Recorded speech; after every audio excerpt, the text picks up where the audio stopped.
Hey guys, and welcome back to Table Talk After Dark, where we dive into horror, scary stories, movies, mysteries, and everything that keeps us up at night.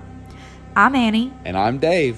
And boy, do we have a scary story to tell you tonight. This one comes from a Reddit account and is called My Wife Came Home 3 Days After She Died. We're going to link this story in the description below. So, dim the lights. Pull your chair a little closer to the table. Tonight's story doesn't end well. No matter what anyone tells you, please know that my wife is dead. We had been married for 4 years. She loved me enough to move halfway across the country, leaving behind Maine and move into a small rural town in South Dakota. It was difficult for her, but she grew to love our quiet peace of nowhere. Jess loved the slower pace of life that South Dakota granted, and so did I. It allowed me to focus more on our relationship. I nearly lost Jess once before, in college. My drinking got so bad that I stopped recognizing the man in the mirror. She stayed anyway. She helped me to get sober. She gave me a future when I deserved neither. It was her kindness and patience that got me through. And when our life in South Dakota began, I made a promise to myself that I would make the most of every moment I had with her. 2 weeks ago, Jess headed back to Maine for a weekend girls trip with her sisters. Since she hardly got to see her family anymore, I supported her decision to take the trip, though I told her I would miss her like crazy. She smiled, leaned in for a kiss, and said, "I'll be back before you know it." Less than an hour after she left, I got a call from my fishing buddy, Sheriff Miller. "Hey Sheriff, you want to get together tonight for some fishing? The wife's out of town, so I'm free," I answered casually. A sober voice responded, "Devin, I'm really sorry to have to be the one to tell you this, but there's been an accident on Highway 9 by the intersection. I think you should come down here." My heart dropped as I hung up and headed out to Highway 9. As I approached, I saw the bright flashing lights of 4 police cars, 2 fire trucks, and 1 ambulance. My hands shook violently as I exited my car and jogged over to the scene. In the middle of the intersection, I could see a semi with its front end smashed on itself and smoke rising from its exposed engine. I walked up to Sheriff Miller. When he saw me, he removed his hat, and with tears in his eyes, he said, "Devin, I am so sorry." In a panic, I glanced past him to the torn-up cornfield just off the road. In the middle of damaged and flattened corn stalks rested the crumbled remains of Jess's 2019 Subaru. I screamed and wept as I saw the paramedics walk a covered stretcher to the awaiting ambulance. Even beneath the sheet, I could tell that the body it carried was mangled and bent in ways unnatural for the human form. Weeping, I fell to the ground as the sheriff knelt next to me. He told me he knew how hard this is, but he really needed me to come to the medical examiners to positively identify that body. So he helped me to his car, and we both followed the ambulance. I sat in the hallway for what felt like hours before they called me back to view the body. Tears again filled my eyes as they lifted the sheet. It was her. It was my Jess. The crash had knocked one of her eyes loose in its socket, and her jaw was mangled and hung loose, but it was her. The next couple of days were a blur of conversations with the funeral home, the local pastor, and Jess's family, who took the first flight to South Dakota. The funeral was on Sunday afternoon. The whole town came. The pastor spoke about the value of life and the sadness of death. As the casket was lowered to the ground, I sat there staring into the void. Slowly, family and friends began to leave, but not me. I stayed. I watched the workers fill the grave. I watched the last of the dirt disappear beneath the setting sun. And when I finally drove home, I did so knowing one thing with absolute certainty. My wife was dead. It was dark when I got home, and my parents and Jess's parents both begged me to come over to the hotel so that we could grieve together. But I told them I needed to be alone. In reality, I didn't want them to stop me from drinking away my pain. Several bottles later, I sat alone in the darkness of my living room, as drunk as I could be, but still unable to forget. That's when I heard the front door unlock. It took me a moment to realize what I was hearing. It was the low jingle of keys, followed by someone fumbling to fit the key in the lock, and then a click. Next, the front door swung open, flooding the entryway with moonlight. I stared through groggy eyes as a familiar silhouette filled the doorway. A voice I never thought I'd hear again said, "Why is it so dark in here?" before calling out for me. "Devin, are you home? Honey." I couldn't believe my eyes. "This can't be her. Who are you?" I said with slurred words. At that, she jumped slightly, startled by my words coming from the darkness. She turned on the hallway light and saw me in the chair. "What do you mean, who are you? It's me, your wife," she said playfully before following up with, "Why are you sitting in the dark?" I had no words. I simply stared at her in disbelief. Her eyes glanced down to the empty bottles on the floor, and a frown formed on her face. "Really, Devin? I leave for 3 days, and you start doing this again? I thought we were past this." I slowly stood to my feet and took a wobbly step towards her. "I don't know who you are, but this isn't funny. Jess is dead. Leave me alone." "What are you talking about?" she said in an annoyed tone. "I'm not dead. I was just visiting my sisters, don't you remember?" I stumbled forward towards her. "Jess is dead." She laughed. "Okay, you've definitely had too much to drink. I literally talked to you from Bangor yesterday." "You're not real," I mumbled as my eyes grew foggy and I collapsed in a drunken stupor. The next morning, I woke up with a splitting headache. I wasn't sure how I had gotten to bed, but I lay there staring up at the ceiling.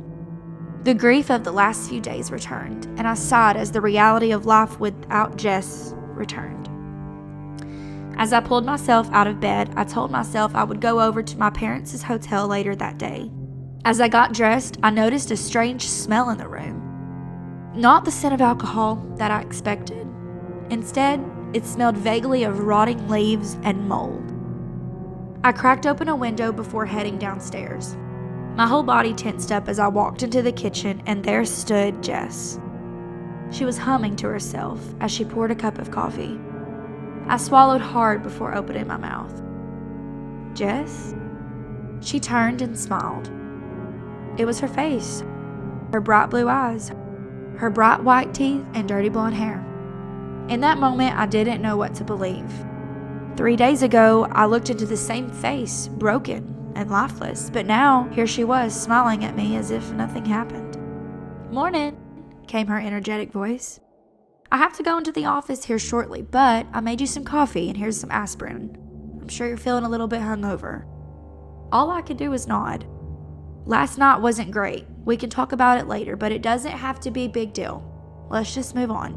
"Okay, sounds good," I managed to say. She walked by me to get to the garage. As she did, she kissed me on the cheek. Her lips were cold. "I love you," she said as she walked out the door. For a moment, I just stood there in the kitchen. My pounding headache made it even harder to understand what was going on. Had I, in a drunken state, imagined that my wife had died? No, I couldn't have. I was there.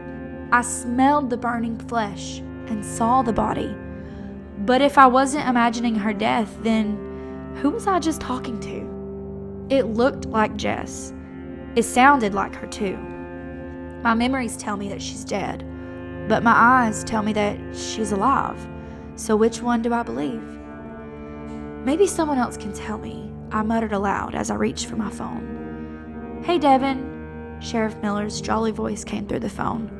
"You want to get together tonight for some fishing? The wife's working late, and I get done around 5 if you're free." "Sheriff, it's Jess." "What about her?" "The accident." Silence. "Devin, what accident? Is Jess okay?" I could feel anger boiling within me. "What do you mean? You were there. Friday you called me to tell me she had died in an accident. We just buried her yesterday." He was silent again before saying, "Dev, are you feeling okay?" "What the heck is that supposed to mean?" "Well, what I mean is, we didn't have a funeral this weekend, at least not one that I was aware of. And the last lethal accident around here was the Harrison family last summer. I opened my mouth to speak, but no words came out. Miller continued in a low tone. Have you been drinking again? Look, if you need help, I'll give you the number of that rehab center in Middleton. Without another word, I ended the call. Next, I called my parents. And though I had seen them yesterday at the funeral, they claimed they hadn't left Maine in months. For the next hour, I scoured the internet, trying to find any news coverage of the accident or an online obituary. But there wasn't any trace of the events of this last weekend anywhere online. I then found myself searching the house for the bulletin from the funeral service, or maybe one of the many sorry for your loss cards I had received. But there was nothing. No cards, no notes, not so much of a scrap of paper from the funeral home. Nothing. By noon, I felt like I was losing my mind, and my last evidence of my wife dying could only be found at the funeral home. So I walked 4 blocks over to the funeral home. As I entered, I was greeted at the front desk by an elderly man wearing a 3-piece suit. Good afternoon, sir. How may I help you? He said in a shaky yet soothing voice. Yeah, hi. I was wondering if I've ever done business here. He raised one eyebrow and asked, You've forgotten if you've done business with a funeral home? Yeah. I was just wondering if you could check my name against your files. Very well. What is your name? After giving him my name, he typed it into the computer and said, It seems that this last Saturday you purchased 1 burial plot in the East Field. Is that ringing any bells? I nodded. Yeah, it is. Could you give me that lot number? I'd like to check that it's the one I wanted. He wrote it on a sticky note and handed it to me. I didn't really need the lot number. I knew exactly where Jess's grave was. I walked out into the East Field but was shocked to find that the beautiful headstone that Jess's parents and I bought was no longer there. It was an empty lot. The ground had clearly been disturbed recently, but there was no headstone. I double-checked the number to be sure it was right, and it was. I found myself staring vacantly at the lot, and as I did, a small thought in the back of my mind began to grow. I must have made this up. By the time I walked home, it was nearing dinner time. As I approached my house, I saw Jess's Subaru in the drive, another detail disproving my memories. I took a deep breath and braced myself before walking inside. Seeing Jess still was a shock to my system. I could hear Jess, she was in the kitchen, humming to herself as she did in the morning. I could feel my heart beat faster as I walked. Jess had made herself dinner and was just about to start eating when she noticed me walking in. She gave a wide smile and said, Hey you, how was your day? This felt weird. I forced a smile. It was good. How was yours? Incredible, she said as she turned to grab her plate. What are you eating? I asked awkwardly. Oh, I needed some protein, so I cooked up a few steaks from the freezer, she replied as she took a greedy bite out of one of the steaks. I gazed at her uncomfortably before saying, Jess, you're a vegetarian. You don't eat meat. At this, she stopped chewing for a moment and looked like a child. Looks when they're caught in a lie. We awkwardly stared at one another before she smiled and said, Well, I'm just trying new things. Who knows? Maybe I'll become a carnivore instead. She laughed wildly with a mouthful of meat. It's pretty good. You should try some. I shook my head, but she lifted the fork with a piece of steak to my mouth, pressing it gently against my closed lips. Come on, you'll love it, she said with wide eyes. Reluctantly, I took a nibble of the meat. See, isn't that so good? The cheerfulness of her voice didn't match the violence of her eyes. For a while, she stared at me with her wide, unblinking eyes before turning and saying, Well, that's enough for me. Time to go take a shower. I stayed downstairs until I heard the shower turn off. After gathering my courage, I walked up to the bedroom. In the master bath, Jess sat by the mirror in fresh pajamas, drying her hair. Her head turned to me as I walked in. I swallowed hard before asking, Are you Jess? Vacant eyes looked back at me before a toothy grin appeared. I'm your wife, she replied. That's not what I asked. She stared a moment longer before shrugging and turning back to the mirror. I turned and retreated to the basement, shutting the door behind me. I tried to calm my nerves with some TV. A few hours later, I finally felt brave enough to leave the basement. I might not want to sleep in the same room as her, but Jess acting weird wasn't going to keep me in the basement. I stood up from the couch and turned around. As I did, my blood froze. Directly behind the couch, standing as still as a statue, was Jess. I don't know how long she had been there. I hadn't heard the basement door open. She stood staring deep into my eyes, head slightly tilted to the right, with a gentle yet malicious grin on her face. "Oh, Jess, I hadn't heard you come down," I said nervously. Silence followed. "What are you doing down here?" she said in a melodic tone, barely louder than a whisper. "I had to get out of there. I was just about to watch some shows, but my boss called me saying they needed me to cover the night shift, so I gotta go." She glared at me in silence for what felt like an eternity before replying, "Okay, I hope you have a good shift." She then turned to the side to allow me access to the stairs. As I walked up the stairs, I could feel her warm breath on my neck as she followed close behind. Trying to stay calm, I found my wallet and my keys before saying, "Bye, honey." She didn't respond. I resisted the urge to run to my car. As I turned the key, I breathed a sigh of relief. The real Jess would have known that I've been out of work for months.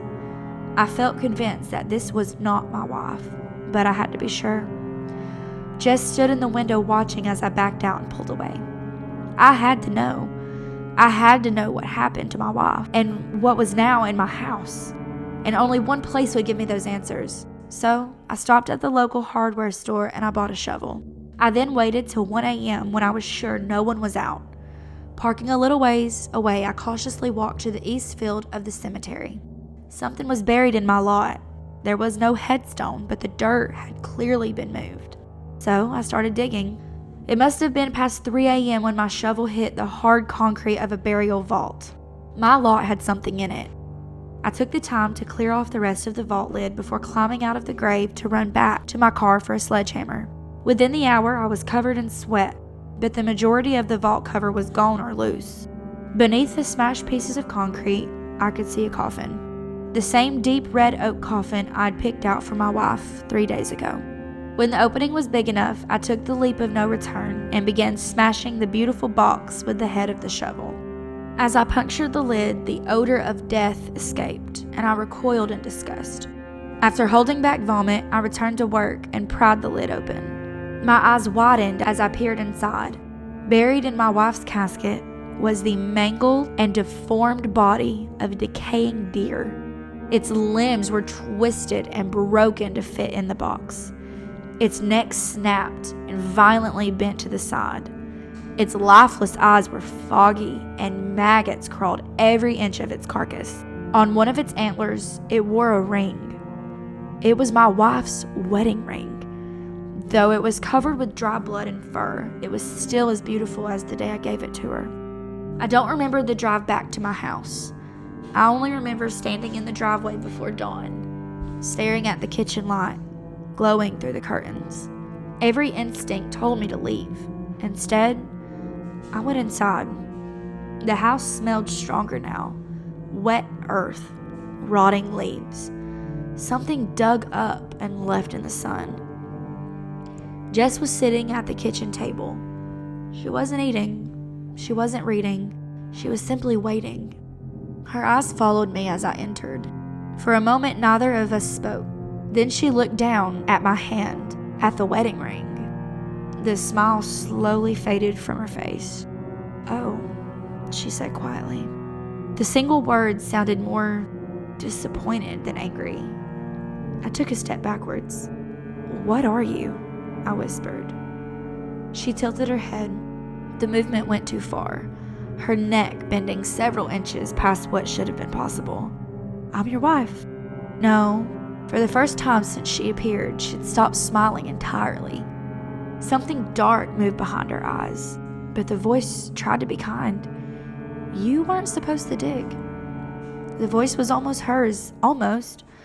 I backed towards the door. She made no effort to stop me.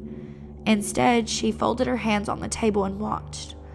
As I reached the doorway, she spoke one last time. "Devin." I froze. "When you get lonely enough," a grin stretched across her face, "you'll come back." I left and never looked back. Since then, I've tried to move on. I'm working part-time in a new city in a different state. My wife is gone, even though no one believes me. I'm both grieving and terrified because every now and then I get voicemails from unknown numbers, and it's the same message every time. In the voice of my wife, barely holding back laughter, the thing says, "Devin, when are you coming home?" What'd you think? That man had a lot of red flags thrown up for him. He should have left a lot sooner. What if you buried me and I came walking in the front door? It wouldn't be as easy as we think it would be, especially since she looked fine, said she had a good time with her sisters. What if you just were crazy and she never died? Clearly there was something wrong with her though, so I don't believe he was crazy, but I think she was trying to gaslight him heavily that she didn't die. She knows that he knows that she's not his wife. But how do you prove that and explain to other people that that's not her? I feel psychotic just listening to that story because of how she's trying to tell him that she's not dead. The officer guy said there wasn't a funeral, but clearly he bought a plot of land. He has these memories. Where did the memories come from then? I don't know. It's just one of those stories we're never going to get into. Well, that's another story shared around the table. Until next time, keep asking questions, but be careful what answers you find after dark. We'll see you next time.